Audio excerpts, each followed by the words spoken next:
बिस्मिल्लाहिर्रहमानिर्रहीम। अस्सलाम वालेकुम माय डियर स्टूडेंट्स, मैं हूं आपका physics teacher Fawad Tahir Kaikaus. Welcome to Spy group of colleges online classes. Students, आज हम लोग लेक्चर नंबर 18 स्टार्ट करने जा रहे हैं।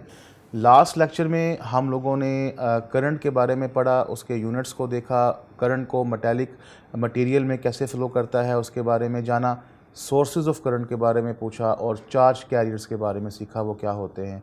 उम्मीद करता हूँ आप सब लोगों को भरपूर समझ आया होगा। अच्छे तरीके से कमेंट्स भी मैंने देखे, उसमें काफ़ी पॉजिटिव फीडबैक था। जिसके जो सवाल थे उनके मैंने जवाबात भी दिए। होपफुली आप सब उससे मुतमईन हो गए होंगे। बेटा, आज हम जो लर्निंग आउटकम्स में पढ़ने जा रहे हैं उसमें बड़ी ही इंपॉर्टेंट चीज़ें हैं। पहली हमारे पास एक इफ़ेक्ट्स ऑफ करंट है, जो कि बेटा शॉर्ट क्वेश्चंस हैं, ज़्यादा टेस्ट नहीं किए जाते, लेकिन ये शॉर्ट क्वेश्चन है, इसके बारे में आपको नो हाउ होना चाहिए। और most importantly Ohm's law, main जो आर्टिकल है वो हमारा ओहम्स लॉ है, जहाँ से हमारा चैप्टर का आगाज़ बाकायदगी से होता है। तो पहले हम देख लेते हैं जी कि इफ़ेक्ट्स ऑफ करंट क्या हैं। बेटा, जो ऑब्वियस इफ़ेक्ट्स ऑफ करंट हैं वो तीन देखे गए हैं। करंट के तीन तरह के इफ़ेक्ट्स हमारे पास शामिल हैं। पहला हमारे पास है जी उसका हीटिंग इफ़ेक्ट, दूसरा हमारे पास कहलाता है मैग्नेटिक इफ़ेक्ट, और तीसरा हमारे पास कहलाता है केमिकल इफ़ेक्ट। ये तीन इफ़ेक्ट्स हम लोगों ने इसको वन बाय वन देखना है। आसान है, मुश्किल नहीं है, जस्ट रीड आउट करना है। इसको बेशक आप याद करें या ना करें, लेकिन बुक में है, इसको आप लोगों ने अच्छी तरीके से पढ़ना ज़रूरत है कि एमसीक्यूज़ आपके अच्छे हो जाएं। ये वैसे ही इफ़ेक्ट्स हम आहिस्ता आहिस्ता इस चैप्टर्स में पढ़ेंगे। जैसे कि हमारा पहला हीटिंग इफ़ेक्ट है, ये हमने इसी चैप्टर में पढ़ना है, इससे मिलता जुलता। मैग्नेटिक इफ़ेक्ट्स को हम लोग आने वाले चैप्टर्स में देखेंगे, केमिकल इफ़ेक्ट्स को। तो फ़िलहाल अभी हीटिंग इफ़ेक्ट को हम डिस्कस करते हैं। बेटा, हीटिंग इफ़ेक्ट क्या है? हीटिंग इफ़ेक्ट ये है कि जब एक वायर में से आप करंट को फ़्लो करवाते हैं, जब आप एक बैटरी को वायर के साथ अटैच कर देते हैं, तो आपने लास्ट लेक्चर में ये सीखा कि उसके अंदर सारे के सारे इलेक्ट्रॉन्स एक ही डायरेक्शन में मूव करना शुरू हो जाते हैं और वो करंट प्रोड्यूस करते हैं। लेकिन वो मोशन के दौरान लैटिस एटम्स के साथ टकराते रहते हैं, जिसकी वजह से वो अपनी काइनेटिक एनर्जी को ट्रांसफ़र करते रहते हैं। काइनेटिक एनर्जी जब बेटा ट्रांसफ़र होती है तो एटम्स को वो एनर्जी मिल जाती है और उनकी वाइब्रेशंस इंक्रीज़ हो जाती हैं, थर्मल वाइब्रेशंस उनकी इंक्रीज़ हो जाती हैं, जिसकी वजह से वो जो टेम्परेचर है उनका वो राइज़ कर जाता है। और टेम्परेचर राइज़ कब होता है? जब उसको हीट मिले। तो यानी कि यहाँ पर जो काइनेटिक एनर्जी ऑफ इलेक्ट्रॉन्स हैं वो जब जाके टकराती है तो वो उनकी हीट एनर्जी में कन्वर्ट हो जाती है, जिसको हम जिसका हीटिंग इफ़ेक्ट का नाम देते हैं।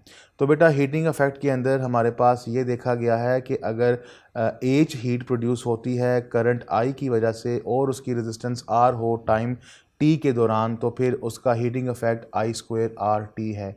यहाँ पर एच उसका हीटिंग प्रोड्यूस जो हुई है वो है, आई हमारे पास यहाँ पे करंट है, आर रेजिस्टेंस है जो कि हम ओम्स लॉ में डिटेल में पढ़ेंगे, और टी हमारे पास टाइम है। तो ये फार्मूला की डेरिवेशन आपके सिलेबस में नहीं है, आप बस ये फार्मूला ज़हन में रखेंगे और ये पैरामीटर्स क्या क्या हैं वो ये एमसीक्यू में आता है कि हीटिंग इफ़ेक्ट इसमें से क्या है।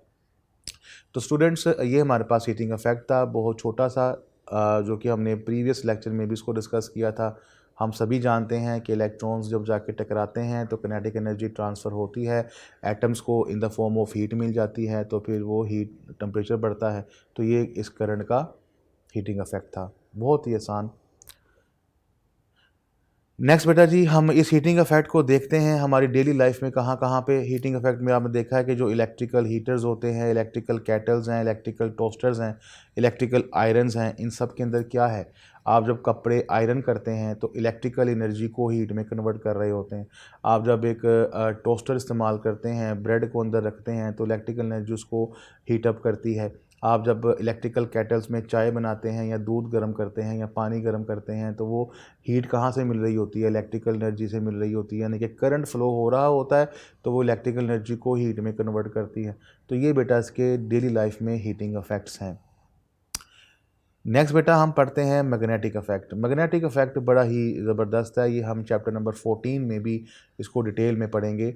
मैग्नेटिक इफ़ेक्ट के बारे में हमें काफ़ी देर पहले एम एम्पेयर ने बताया कि जब एक वायर में से बेटा करंट फ़्लो होता है, जब एक कॉइल में से करंट फ़्लो होता है, जब एक सोलेनॉइड में से करंट फ़्लो होता है, तो इनके सराउंडिंग एरियाज़ में एक फ़ील्ड प्रोड्यूस होती है जिसको मैग्नेटिक फ़ील्ड कहते हैं।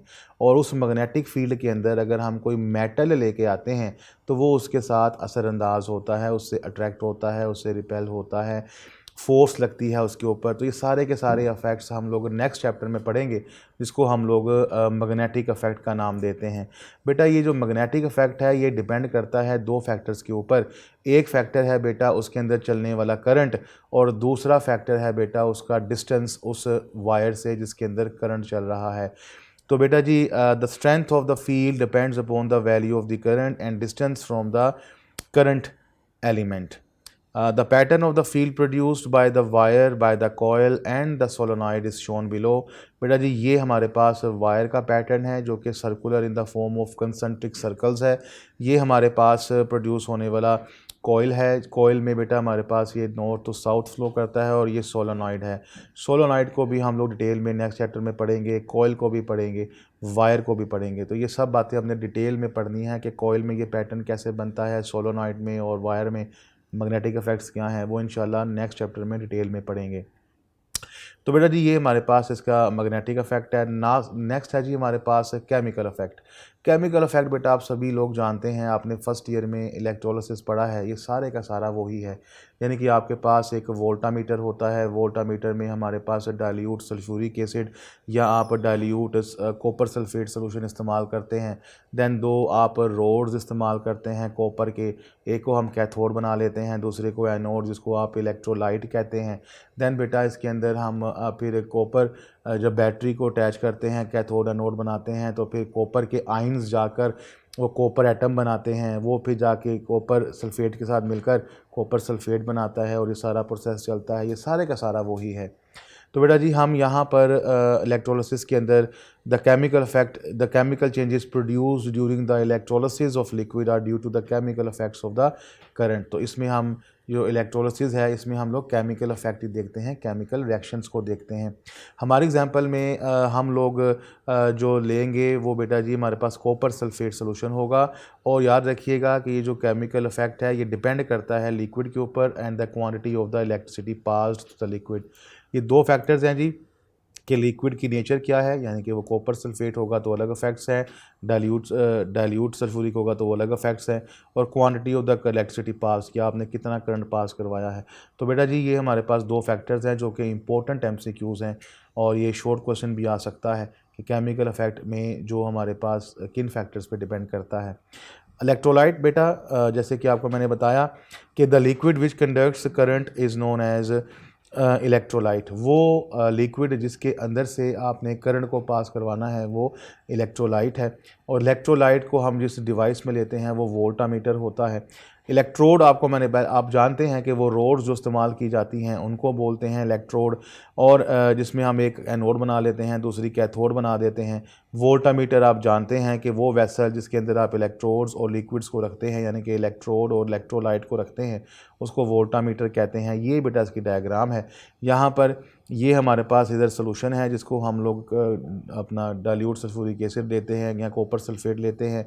ये हमारे पास बेटा वोल्टामीटर है, ये वो वेसल है जिसके अंदर आपने ये इलेक्ट्रोड को रखा हुआ है और इलेक्ट्रोलाइट रखा हुआ है। ये स्पेसिमेन आपके सामने है, बुक में भी ये डायग्राम बनी है। हमारी एग्जांपल में बेटा कॉपर सल्फेट सोल्यूशन है। जैसे कि मैंने आपको पहले बताया कि कॉपर जाके जब कॉपर आयंस हैं वो जब कैथोड से जाएंगे तो फिर वो इलेक्ट्रॉन्स के पास जाकर कॉपर एटम बना लेंगे। जब कॉपर एटम हमारे पास बन जाएंगे तो कॉपर एटम डिपॉजिट हो जाएंगे कैथोड प्लेट के ऊपर। जिस वक्त वो डिपॉजिट हो रहे होते हैं तो सल्फेट आयंस उसकी तरफ एनोड की तरफ जा रहे होते हैं और दोनों मिलकर कॉपर सल्फेट बना लेते हैं। ये सारा कुछ आपने पहले केमिस्ट्री में पढ़ा हुआ है। अब चूंकि बेटा जैसे जैसे ये प्रोसेस चलता रहता है वैसे वैसे कॉपर जो है वो सोल्यूशन की तरफ जाता रहता है ताकि उसकी डेंसिटी चेंज ना हो पाए और हमारे पास वो उसकी जो डेंसिटी है वो रिमेंस अनअल्टर रहे। तो ये सारा प्रोसेस है, ये एग्ज़ाम में टेस्ट नहीं होता। मैंने पहले ही आपको बताया है कि ये जो इफ़ेक्ट्स हैं हमारे पास जस्ट उसको गो थ्रू करना है, हम लोगों ने पढ़ना है। आप इसको बेशक याद ना कीजिए लेकिन पढ़िएगा ज़रूर।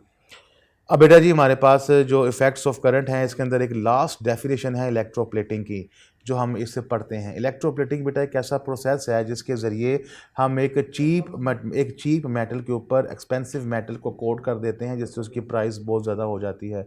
अ process of coating a thin layer of some expensive metal like gold और silver on a article of some cheap metal. ठीक है, जैसे आप अक्सर देखते हैं जी कि हमारे पास जो गोल्ड बहुत महंगा हो गया है तो हम आर्टिफिशियल गोल्ड इस्तेमाल करते हैं। वो जो आर्टिफिशियल गोल्ड होता है वो बेसिकली चीप मेटल के ऊपर गोल्ड की एक बारीक सी लेयर चढ़ा दी जाती है, जिसकी वजह से वो भी आप जानते हैं कि 25K 20K 15K के सेट्स आपको मिलते हैं आर्टिफिशियल गोल्ड के। तो वो महंगे इसलिए होते हैं क्योंकि उनके ऊपर इलेक्ट्रोप्लेटिंग का काम किया गया होता है। तो ये इलेक्ट्रोप्लेटिंग एक इम्पोर्टेंट डेफिनेशन थी। तो स्टूडेंट्स ये हमारे पास केमिकल इफ़ेक्ट्स थे जो कि आपने 3 देखे। अब लास्ट में हम अपने लेक्चर के एंड में एक टॉपिक रह गया है ओहम्स लॉ, उसको जस्ट हम स्टार्टिंग दे देते हैं, दैन इंशाल्लाह इसका इख्तिताम हम इंशाल्लाह नेक्स्ट लेक्चर में देखेंगे। बेटा ओहम्स लॉ क्या है? ओहम बेसिकली साइंटिस्ट का नाम है जिसका नाम है जॉर्ज सीमन ओहम। ओहम ने हमें ये बताया कि जब भी किसी आप वायर के साथ या कंडक्टिंग मटेरियल के साथ कोई बैटरी लगाते हैं जिसका पोटेंशियल V हो, तो उसके अंदर करंट चलना शुरू हो जाता है। ये सारा हम जानते हैं। करंट जो चलता है वो डिपेंड करता है वो पोटेंशियल डिफरेंस पे जो आपने दिया है, यानी कि I प्रोपोर्शनल टू V, यानी कि हाउ मच। अब बेटा how much current flows through the conductor, how much current flows through the conductor when a certain potential difference is set up across its ends, कि कितना current उसमें flow करेगा। इस question का आंसर हमें George Simon ohm ने दिया और हमें एक उसने स्टेटमेंट दी। उसने कहा the current flowing through the conductor is directly proportional to the potential difference across the ends provided the physical state like temperature of the conductor remains constant. इस फिजिकल स्टेट को हम टेम्परेचर का नाम देते हैं। अगर वो कांस्टेंट है तो फिर जो करंट फ्लो कर रहा है वो डिपेंड करता है उस पोटेंशियल के जो आपने उसके क्रॉस एंड्स पे दिया है, यानी कि I प्रोपोर्शनल टू V। अब बेटा आप यहाँ से इक्वालिटी में आएंगे तो कोई कांस्टेंट आएगा। कांस्टेंट यहाँ पर G लिया गया है। G कहलाता है कंडक्टेंस ऑफ द कंडक्टर। ये हमारे पास कांस्टेंट ऑफ प्रोपोर्शनैलिटी है जिसका नाम है कंडक्टेंस ऑफ द कंडक्टर। और कंडक्टेंस क्या होता है? कंडक्टेंस बेटा मटेरियल की वो प्रॉपर्टी होती है जो हमें मेजर करके बताती है कि कितना आसानी से करंट उसमें से फ्लो हो सकता है। How easily current is able to flow through the material. ये मटेरियल की प्रॉपर्टी है, याद रखिएगा। इसका बैटरी से ताल्लुक़ नहीं है, इसका करंट से ताल्लुक़ नहीं है, इसका पोटेंशियल से ताल्लुक़ नहीं है। ये उस मटेरियल से इसका ताल्लुक़ है जिसके अंदर करंट फ्लो कर रहा है, यानी कि ये वायर अगर सिल्वर की है तो उसके अंदर कंडक्शन और तरीके से होगी। अगर ये वायर कॉपर की है तो कंडक्शन का कंडक्शन किसी और लेवल की होगी। अगर ये वायर एल्युमिनियम की है तो कंडक्शन किसी और लेवल की होगी। यानी कि अब मटेरियल टू मटेरियल कंडक्टेंस जो है वो चेंज होती रहती है। ठीक है। अब बेटा जी बाज़ लोग इसको ये भी कहते हैं कि it is the reciprocal of the resistance. तो so conductance is also known as the reciprocal of resistance, जिसको हम कैपिटल R से शो करते हैं। बेटा कंडक्टेंस का यूनिट पर ओहम और मो MHO या सीमेंस, ये भी तीनों यूनिट्स आपने ज़हन में रखने हैं। ये सारे के सारे हमारे पास MCQs हैं। और कंडक्टेंस की डेफिनेशन आप लोगों ने ज़हन में रखनी है कि it is the property of the material which measures how easily the current is able to flow through the material. So it is also known as the reciprocal of the resistance, यानी कि आप ये कह सकते हैं G is equals to 1/R। तो resistance क्या है वो उसको भी देखते हैं बेटा। तो G 1/R है, हम यहाँ पर इसकी वैल्यू को पुट कर देते हैं। हमारे पास V is equals to IR, ये एक इक्वेशन निकल आती है जिसको हम फेमस ओहम्स लॉ कहते हैं। ओहम्स लॉ की इक्वेशन ये है। बेटा एक चीज़ ज़हन में रखिएगा कि ओहम्स लॉ में जो कांस्टेंट है वो G है, वो R नहीं है। G कंडक्टेंस है, रेजिस्टेंस नहीं है। बहुत से स्टूडेंट्स और बहुत से टीचर्स में ये एम्बिगिटी है कि वो ये समझते हैं कि शायद R इसमें कांस्टेंट है, जबकि R नहीं है, G कांस्टेंट है, कंडक्टेंस कांस्टेंट आता है। सो बेटा जी यहाँ से हमारे पास फिर रेजिस्टेंस की डेफिनेशन आती है। रेजिस्टेंस जैसे मैंने बताया कि रेसिप्रोकल ऑफ कंडक्टेंस है, कंडक्टेंस मटेरियल की प्रॉपर्टी थी तो फिर रेजिस्टेंस भी मटेरियल की ही प्रॉपर्टी है।